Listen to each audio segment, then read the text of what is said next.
I know, we're glad to have you. So, moving away from Bochets a bit, you mentioned some really interesting Weird Mill stuff that you're working on. I want to hear more about that. Okay, well, yeah, I mentioned the old-fashioned. I get into cocktail meads and whatnot, but really, I used to be a brewer that wanted to hit style, and after a while, you start getting into weird beers, and that's what's really drawn me into mead and the creativity side of it. And then once you start making enough melomels and pie mints and methaglins and all, traditionals, etc., you start going, oh, what can I do with this? And I think, I listen to the podcast or the programs that you had where Ryan really went through the basic steps. I'm not saying that you shouldn't be going through the basic steps of making good mead. You got to start with a good mead. Now it's a question of just like, how do I add to that, right? So one of the things that I won Best in Show in for was a roasted red bell pepper mead. So I've gotten into using vegetables, which are mostly savory, and how do you make that into something that's good? And so using vegetables in mead. So I've done well with a roasted red bell pepper mead, and that's what I've been doing now is a rhubarb mead, which is technically a vegetable. That I use 100% of the rhubarb juice. Okay. So I've also got to be careful. I've got like about a dozen or two here that I can't talk about because they're in various competitions. But it's always funny on the Mead Maker Got Mead and different mead pages where everybody's like tightening up now that the Mazer Cup's coming along. So you got to be careful. But a lot of these weird bells, frankly, I would feel bad even putting it in. Like for instance, my Thai pea blossom with candied ginger and edible glitter. I don't know if that would go with Best Show. Is that Well, talking about mead, unicorn poop mead, unicorn mead. Well, it's actually like Vinique. I don't know if you've ever seen Vinique. It's like I've had Vinique. My daughter had a bottle of it, and I was like, "The hell is this?" And she's like, "Look at the way it moves in the bottle." I was like, "That's so cool." Yeah, exactly. So the Thai butterfly pea blossom. Go ahead. Yeah, well, no, she asked how it worked. Vinique is, it's like gelatinous almost, so it flows in the bottle, and it's got glitter or some kind of sparkly stuff embedded in it, and so it looks kind of like a lava lamp inside the bottle, and it tastes good too. Okay, because I accidentally made a sparkly mead one time, and I have no idea, or might have been wine, I can't remember. I made something that's sparkly, and I don't know how. Oh. I'm just Matt and his glitter mead, man. Did you call it unicorn poop? Yeah, maybe I should. That's a good name. I just use Vinique on it because that's what I think of it as. It doesn't taste like it. I think Vinique's like Moscato, vodka, and like some kind of blueberry or some kind of flavoring. But it looks exactly like it. So I just use that Thai butterfly pea blossom for the color, and I have a candied ginger mead base, so it adds some flavor. And then you just go to a craft store. I don't know if you have Michael's by where you are, and you get in the cake section. There's a fondant glitter, so you can put glitter in like the icings, and you just get the silver, and then you put maybe a half teaspoon in a bottle. And then it just is beautiful, and you can't taste the glitter, but it's an appearance. So I've won Best in Show with my candied ginger mead before, and then you're just adding color and glitter to it. So I'm adding to it. It's like these people that are talking about filtration, forget filtration. Let's add glitter to that thing. Let's make it pretty. Yeah, I've noticed the butterfly pea blossom thing is a real thing now. Everybody seems to be doing it. Yeah, so I know you don't get a lot of points for appearance, but if it's already a good mead, let's try to just keep increasing, what we're doing here. Just like I have a really good cinnamon mead recipe that I really like, and then I'm thinking Goldschlager, right? So you can add edible gold flakes. In this case, I was cheap. I've used just the gold fondant glitter. So, people in the homebrew club get a kind of a kick out of that as opposed to, this is a cinnamon mead. And they're like, oh, that's good. But you shake it up and pour it out. And then everybody's like, wow, I can't wait till tomorrow to see it again. So. Ow, that hurts.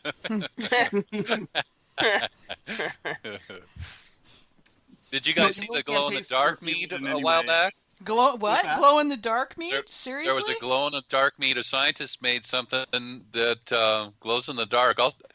My son sent a link to me to read about it, and I checked it out, and I guess I never posted it anywhere. I'll try to find that. But yeah, some scientist guy made something that glows in the dark that you can put it in fermented beverages, and I'm pretty sure the one that I saw was a mead, in fact. That's hilarious. You better get full points on appearance with something like that. Yeah, can you see the competition sheet on that mead? The lights must be turned out in order to properly assess this mead. And I could just see the competition directors like, what the actual F?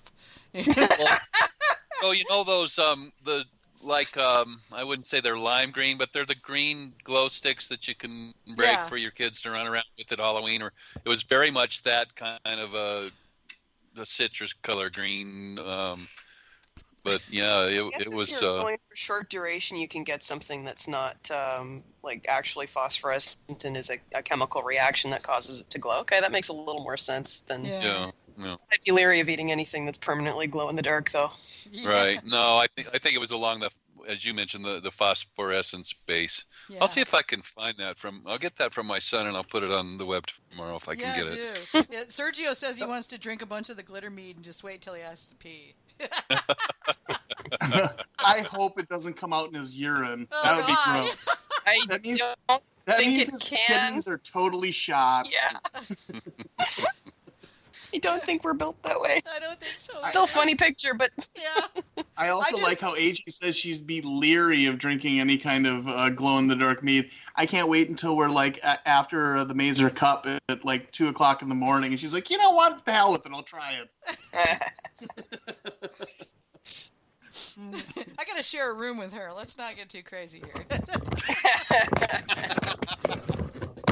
Well, I'm just saying, she said she was leery. She didn't say she was against it totally. So. Yeah, well, so that means that somebody's going to try to feed her glow-in-the-dark meat at one of the parties. Somebody was saying radium mead. Jaden was saying. We could just, bypass the whole glow-in-the-dark thing and just use blacklight with quinine. That works really well. Goes blue. Well, yeah. I'm good with that. I mean, can you balance the bitter and quinine, though? With the honey? I don't know. You have to really work for that. Well, yeah, I know. Tonic water is almost as sweet as Coke. It's kind of terrifying. Yeah. Well, couldn't you just do a gin and tonic mead? Yeah, you could. Right? Well, I was thinking of something like that. Juniper berries, and then a little bit of quinine, and then turn on the black lights and make it go wow. Yeah, I think I'm putting that on my to-brew list. It's on mine now. Yes, I hate you all. Your to-brew list is like 47 pages long, AJ. Oh, God, yeah. Yeah, and then I would say, I've got the other one Chris in England likes is my, or makes fun of me for, is my Elvis mead, which is like the peanut butter... Banana? It's a bochet. It's peanut butter banana bochet. And then I actually asked Bob Slanzy's help for a Nutella mead with hazelnuts. So it's, again, using nuts just like you would with peanut butter. You roast them and boil them, etc., using lactose and different chocolates.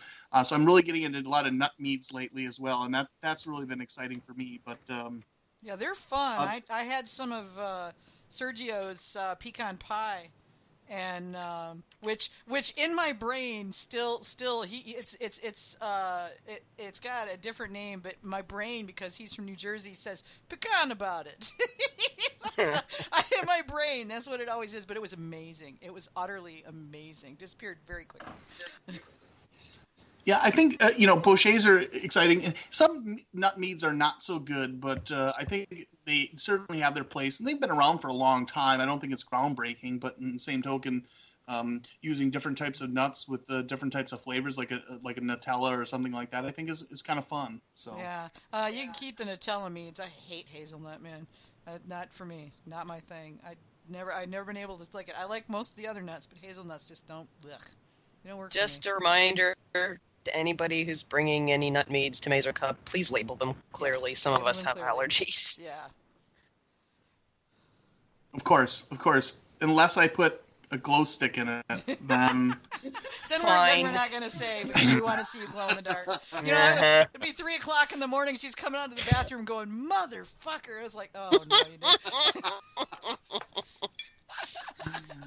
Vicky, my teeth are glowing. Why the fuck are my what teeth the hell's glowing? going on? And I'll be giggling into my pillow. yeah, and then I'd say the weirdest one that I've made recently is a corn cob mead. Okay, you and got to spill about that. What the hell is a corn Yeah, cob so mead? I went to a farmer's market in Amish country, and they had a jelly that was made from corn cobs. So they essentially just made a corn cob jelly, and it actually tasted a lot like honey. So they boiled corn cobs and then used that water to make a jelly out of, and it really reminded me of honey. I don't know what. Corn cobs, There you and go. then almost like you would with the nuts, and it just is an enhancer for the mead. I'm not entering that in the Mazer Cup, but in the same token, it is something that I'm tinkering with now to kind of dial that in. But it's certainly, it's not expensive like like using hazelnuts or something like that. Corn cobs are fairly easy to come by. Yeah. So, it's kind of an interesting ingredient that I've never heard of before. I tried some of this jelly, and I guess you can Google it. There's plenty of corn cob jelly recipes. So I've never heard of it before. Yeah. So I figured I'd start Speaking of weird things with corn, Ryan, weren't you doing something with the corn mash? Whatever happened with that? Well, I have that on my list to do here in the next, I think that's about 5 batches away. Did you come up with a method? Because I know you were posting about the how would you do it stuff, and I was curious if you'd come up with an approach yet. Well, I haven't. I've got 2 or 3 different ideas, and I just need to decide and put together the final pieces, and then just go for it and see what happens. Okay. Yeah. Oh, we got. Oh, sorry. Go ahead. Well, no, I was going to say, speaking of, this is not a corn mead. This is the cob. So you actually take the corn off the cob. Right. So it does not taste like corn. But I also was a very I think I commented on Ryan's post because I really want to hear about that, his exploration of that, because that sounds very interesting. It does, yeah.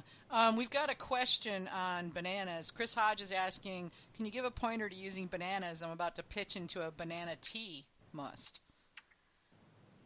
Well, you know who I've looked to bananas is Sergio. Yeah. Um, I'm not gonna make a smart ass comment. well, You're making it in your head anyway. I'm I only am like making 4 it in my glasses head, yeah. in, so he. As it happens, Sergio is already answering the question. Yeah. So no, I just use a lot of bananas. I like them very ripe, so not like green. You want to use, but not quite rotten. So the riper the better. But I don't. Once fruit flies and they start kind of fermenting on their own, then I'm done. Then I'll I use them in the primary, and I've also used them in the secondary. So what I've also done is taken them and put them into like a vodka mixture, like just in a canning jar. So I'll put them in there, and then I'll just let that strain overnight and make like kind of a tincture as well, and kind of to boost up the banana flavor post ferment. So that's how I've done it in the primary, and then a tincture in the secondary if needed. And really, the riper the better, but not so ripe that you're adding too much nastiness. So we're talking like banana bread, right? Not to the point where they're splitting, right? I like them really dark yellow to brown, but once they start splitting and exposing themselves, then I start worrying about infections and extra stuff in there that I don't need. Oh, And then I'll actually put them in a bag too, so I can get as much of them out of there in the primary as possible. It does. I mean, there's still going to be a lot of sediment. Lose a lot. Do you leave the skins on, or do you peel them? I'm sorry. Do you leave the skins on, or do you peel them? I peel them. Yeah. Have you ever? Jaden's asking. He's heard of them slightly fried before use. Was wondering if you'd ever